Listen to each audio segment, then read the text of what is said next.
నమస్కారం. వనవానికి స్వాగతం. ఈరోజు వార్తలలోని ముఖ్యాంశాలు.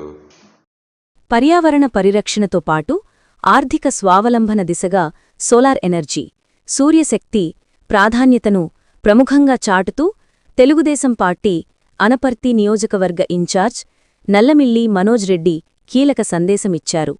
సూర్యరశ్మిని ఉపయోగించి విద్యుత్ ఉత్పత్తి చేయడం ద్వారా కేవలం ప్రకృతికి మేలు చేయడమే కాకుండా వ్యక్తిగతంగా ఆర్థికంగానూ విశేష ప్రయోజనాలను పొందవచ్చని, ప్రతి ఒక్కరూ ఈ అవకాశాన్ని సద్వినియోగం చేసుకోవాలని ఆయన పిలుపునిచ్చారు.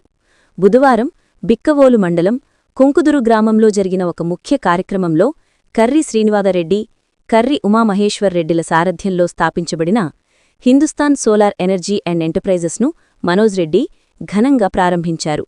ఈ సంస్థ ప్రారంభోత్సవం సోలార్ ఎనర్జీ రంగంలో స్థానికంగా ఒక కొత్త అధ్యాయానికి నాంది పలికింది. ఈ కార్యక్రమానికి పలు పార్టీల నాయకులు, స్థానిక ప్రజలు, వ్యాపారవేత్తలు పెద్ద సంఖ్యలో హాజరయ్యారు.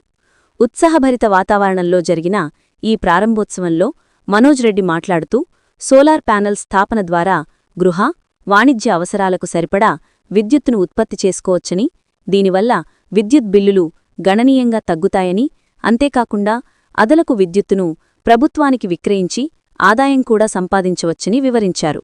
ప్రకృతి వనరులను సద్వినియోగం చేసుకుంటూ కాలుష్యాన్ని తగ్గించి స్వచ్ఛమైన వాతావరణాన్ని కాపాడడంలో సౌరశక్తి కీలక పాత్ర పోషిస్తుందని ఆయన నొక్కి చెప్పారు.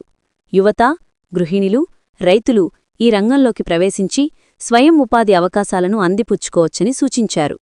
ఈ సందర్భంగా సంస్థ ప్రతినిధులు సోలార్ టెక్నాలజీ పనితీరు, దాని ప్రయోజనాల గురించి వివరించారు.